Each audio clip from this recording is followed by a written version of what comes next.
আপনি থ্রেট দিলেন কাদেরকে? এই দেশের জনগণকে। একটা দল গঠনের আগে আপনি জনগণকে বোঝালেন আপনার অনেক ক্ষমতা। আজকে ডাক দেন, আপনারা কজন লোককে এক করতে পারেন? আমরা চ্যালেঞ্জ দিয়ে বললাম পারবেন না। আপনারা ক্ষমতায় বসে কি দেখালেন আমাদের? ডেভিল তো আপনারাও, রাষ্ট্রকে লুটছেন আপনারা, আমরা খোঁজ জানি। ঠিক নির্বাচনের আগে আপনাদের সকল ফিরিস্তি আমরা প্রকাশ করব একটা একটা করে। কে কোন মন্ত্রণালয় দিয়ে কত টাকার খেয়েছেন আমরা জানি, কিন্তু মাপ পাবেন না। একজন প্রকাশককে হেনস্থার অভিযোগ উঠেছে ওদের উপদেষ্টা মাস্টারমাইন্ড মাহফুজ আলম বিরুদ্ধে। আমার মাস্টারমাইন্ড মাহফুজ আলম তার ফেসবুকে এটাকে আরো উস্কে দিলেন এবং ইতিমধ্যে তাকে ক্ষমা চাইতে সোশ্যাল মিডিয়াতে ব্যাপক পোস্ট শুরু হয়ে গেছে। অন্যদিকে মির্জা ফখরুল ইসলাম আলমগীরের জামাই ফাহাম আব্দুল সালাম ফেসবুকে পোস্ট করে তিনিও একটা পক্ষ অনুসরণ করলেন এমন অভিযোগ উঠে গেছে। মাহফুজ আলম তৌহিদি জনতা দ্বারা কাদেরকে বোঝালেন, কাদেরকে দায়ী করলেন? তার অর্থ এই না যে আমরা আপনাদেরকে মাফ করে দেব। আপনি যাদেরকে বললেন আর কোনো অনুরোধ করা হবে না, আপনি কে অনুরোধ করার? আপনার কি নির্বাচিত কেউ? বলেন, আপনার নিজের ক্ষমতার চেয়ারটা কতক্ষণ আছে সেটা আগে চিন্তা করেন। আমরা আইন হাতে তুলে নেব না, তবে আপনার কথাটুকু আমরা ওইটুকু গ্রহণ করব। এই দেশে প্রতিদিনই মব সৃষ্টি হচ্ছে, এই দেশে বিভিন্ন দাবি আদায় রাস্তায় মানুষ নামছে।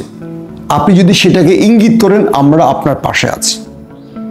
এই দেশে এই সরকারকে ব্যর্থ করতে নানা ষড়যন্ত্রকারীরা প্রতিদিন বিভিন্ন দাবির জন্য ঢাকাতে বিভিন্ন জায়গায় নামছে, ভাঙচুর করছে, রাস্তা বন্ধ করছে।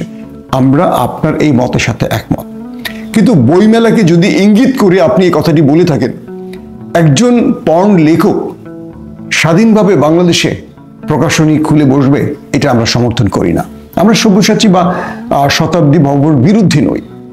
তিনি যদি তসলিমা নাসরিনের বই তার স্টলে বিক্রি করেন, এটার বিরোধী আমরা প্রতিবাদ করবই। তাকে তো মারধর করা হয়নি, বরং তিনি গায়ে হাত তুলেছেন। এই ভিডিওটি ভালো করে দেখেন, 2 মিনিট 20 সেকেন্ডে তিনি প্রথম থাপ্পড় মেরেছেন আমাদের পাঠকের গায়ে। এবার তাকে গ্রেফতার করেন। যদি তাকে গ্রেফতার করার দুঃসাহস না থাকে, তাহলে নাক কি বলবো, মুচিলেখা দিয়ে অথবা নাকি খড় দিয়ে ক্ষমতার চেয়ার থেকে বিদায় নেন। আপনারাও জুজুর ভয় করেন জানি, একদম খোলামেলা কথা বলছি। আমরা আইন হাতে তুলে নেওয়ার পক্ষে নাই, দেশের মানুষ আইন হাতে তুলে নেবে না। যারা নেবে অন্যায়ভাবে তাদের বিরুদ্ধে আমরা দাঁড়াবো। আমরা প্রতি মুহূর্তেই কথা বলছি। পাঠক যদি কোনো লেখককে, কোনো প্রকাশককে অন্যায়ভাবে গায়ে হাত দিয়ে থাকে, তার বিচার অবশ্যই করতে হবে। এটা কোনোভাবেই ন্যায্য না, এটা কখনোই সমর্থনযোগ্য নয়। কিন্তু তসলিমা নাসরিনের মতো একজন নষ্ট নারীর বই বিক্রি হলে সেখানে বাধা দেওয়ার অধিকার আমার আছে, অবশ্যই আছে। এই দেশে আমি নাগরিক, আমার সেই অধিকার আমার সংবিধান আমাকে দিয়েছে। আমি তো গায়ে হাত তুলিনি। আমি যদি শেখ হাসিনার সামনে প্রতিবাদ করতে পারি, আমি আমার মতের বাইরেও কারো প্রতিবাদ করব। আমি তো আইন হাতে তুলে নিইনি। কোথায় পেলেন আইন হাতে তুলে নিয়েছে তারা? ভিডিওটা ভালো করে দেখেন। আরেকটা কথা বলবো, আমাদের দেশে খুব সেন্সিটিভ একটা ইস্যু তৈরি হচ্ছে। যেখানে সেখানে কালো পতাকা দেখি, কালেবা খচিত কালো পতাকা।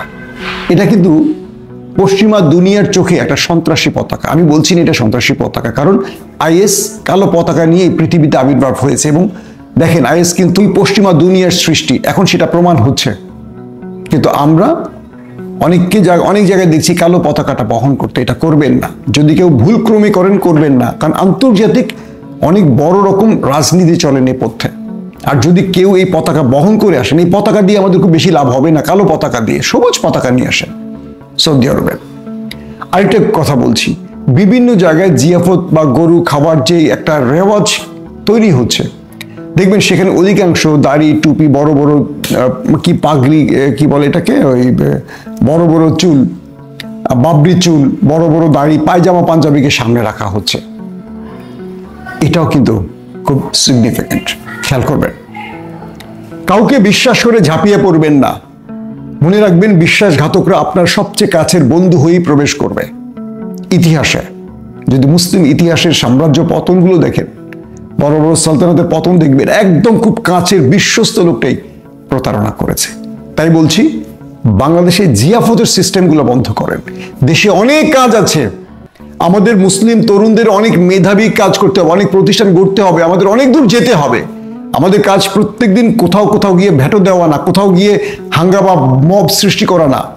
এই রাষ্ট্রকে আমাদের তৈরি করতে হবে। 15 বছর এই দেশটাকে যারা ধ্বংস করে দিয়ে গেছে, যারা এই দেশটাকে ভারতের পকেটে ঢুকিয়ে দিয়ে গেছে, এখান থেকে দেশটাকে রক্ষা করতে হলে মেধার প্রমাণ দিতে হবে। আমাদেরকে অনেক কাজ করতে হবে, সেই কাজে আমাদের তরুণদের এগিয়ে আসতে হবে।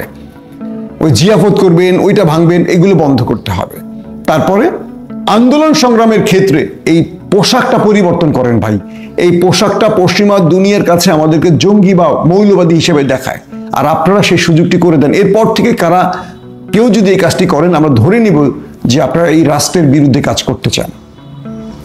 500 জন লোকের মধ্যে 10 জন হুজুর থাকতেই পারে, কিন্তু একদম প্রথম সারিতে বাবরি চুল, বড় দাড়ি, পায়জামা পাঞ্জাবির অর্থটা কি?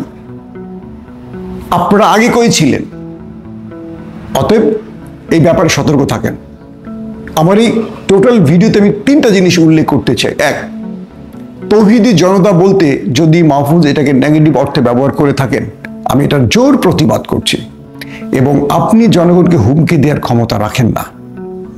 আপনি রাষ্ট্র পরিচালনায় একটা দায়িত্ব পেয়েছেন একটা শর্ট টাইমের জন্য, আপনি নির্বাচিত প্রতিনিধি নন।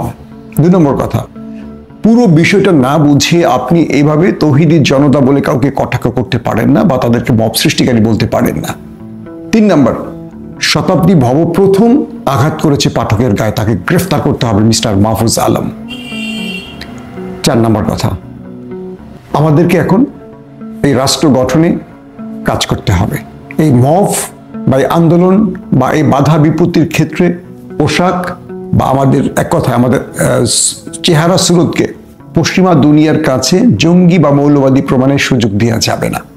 আবার যে স্টলকে নিয়ে সোশ্যাল মিডিয়াতে সুশীলদের এত বক্তব্য, সেখানে ইসলাম প্রিয় বা দাড়ি টুপি পরা কেউ সেই স্টলের প্রকাশককে হেনস্থা করলো না, উল্টো তিনি কোনো গেম করে এই সুযোগটি তৈরি করে দিলেন রাষ্ট্রের ষড়যন্ত্রকারীদের।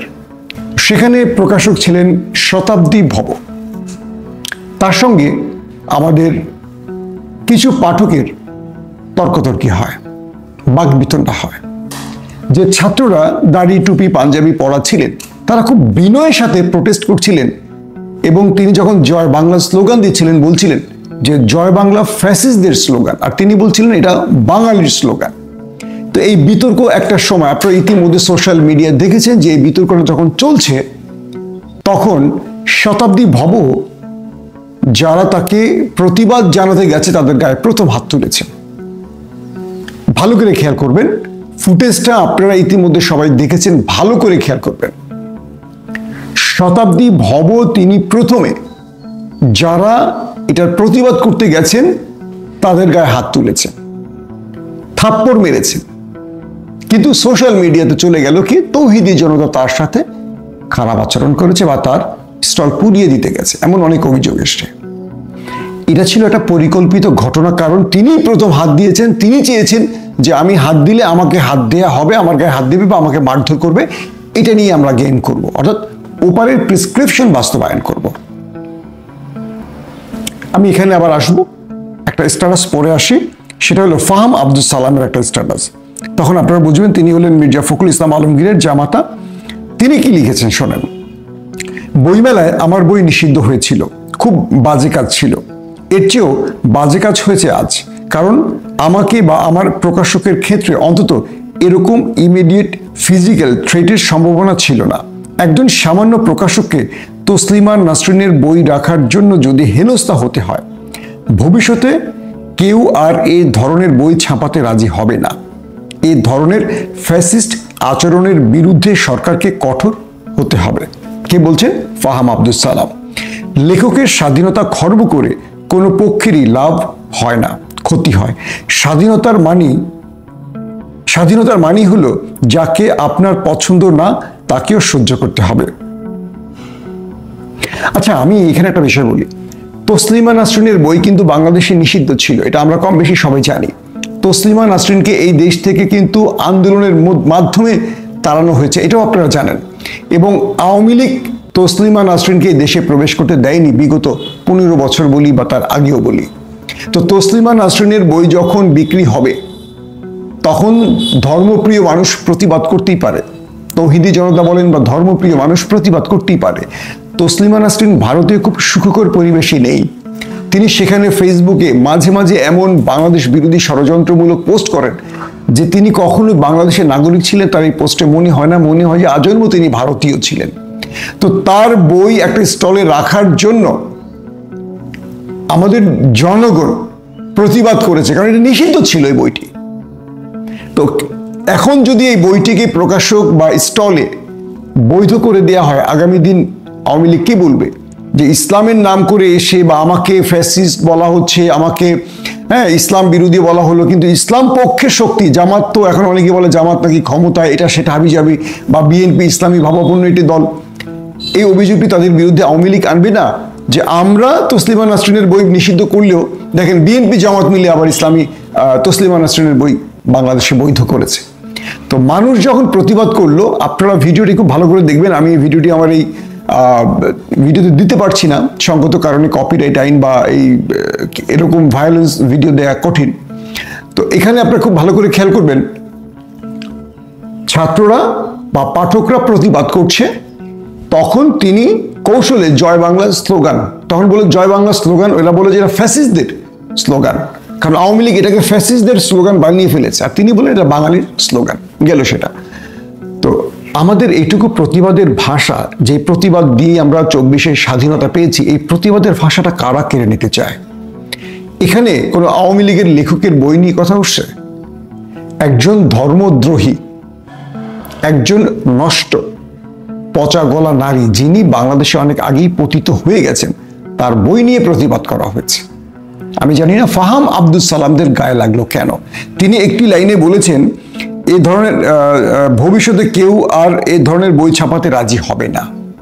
আমার প্রশ্ন হলো, তসলিমা নাসরিন কি লিখেছেন এই দেশের যুব সমাজের জন্য, বা এই দেশের স্বাধীনতার জন্য, বা এই দেশের ভবিষ্যতের জন্য, যে এই ধরনের বই না ছাপালে এই দেশ বড় রকম ক্ষতিগ্রস্ত হবে? তার মানে আমাদের চটি লেখকদেরকেও এখন আমাদের মূল্যায়ন করতে হবে ফাহাম আব্দুল সালামের বক্তব্য অনুসারে। দুঃখ লাগে, এদের মগজে ইসলাম ছাড়া সব আছে। এরা গণতন্ত্র, সেকুলারিজম, এরা কার্ল মার্কস, এরা কি বলবো সম অধিকার, এরা গে লেসবিয়ান, এগুলোকে নিয়ে এরা খুব সোচ্চার, কিন্তু ইসলামের ব্যাপারে এরা কেন যেন নীরব থাকে। এরা ইসলামকে কেন যেন খুব নিজের সাথে এরা অ্যাভয়েড করে চলে, ইসলামকে এরা ওন করতে চায় না। এরা নিজেকে একটু পশ্চিমা দেশে থাকে, তো সবসময় লিবারেল দেখানোর জন্য এরা মাঝে মাঝে এগুলো নিয়ে কথা বলতে পছন্দ করে। জানি না আল্লাহ এদের সাথে কি আচরণ করবেন। দর্শক, দ্বিতীয় যে বিষয়টি সেটি হলো আমাদের বর্তমানে ক্ষমতায় থাকা উপদেষ্টা মাহফুজ আলমের পোস্টটি আমি এক নজর পড়ছি, আপনারা শোনেন। অভ্যুত্থানের পক্ষে হলে মাফ করা বন্ধ করেন, আর যদি মাফ করেন তাইলে আপনাদেরও ডেভিল হিসেবে ট্রিট করা হবে। আজকের ঘটনার পর আর কোনো অনুরোধ করা হবে না। আপনাদের কাজ না আইন নিজের হাতে তুলে নেয়া। কথিত আন্দোলন আর মবের মহড়া আমরা এখন থেকে শক্ত হাতে মোকাবেলা করব। রাষ্ট্রকে অকার্যকর এবং ব্যর্থ প্রমাণের চেষ্টা করা হলে এক বিন্দু ছাড় দেওয়া হবে না। তৌহিদি জনতা, আপনারা 1.5 দশক পরে শান্তিতে ধর্ম ও সংস্কৃতি পালনের সুযোগ পেয়েছেন। আপনাদের আহাম্মকি কিংবা উগ্রতা আপনাদের সেই শান্তি বিনষ্টের কারণ হতে যাচ্ছে। জুলুম করা থেকে বিরত থাকেন, নইলে আপনাদের উপর জুলুম অবধারিত হবে।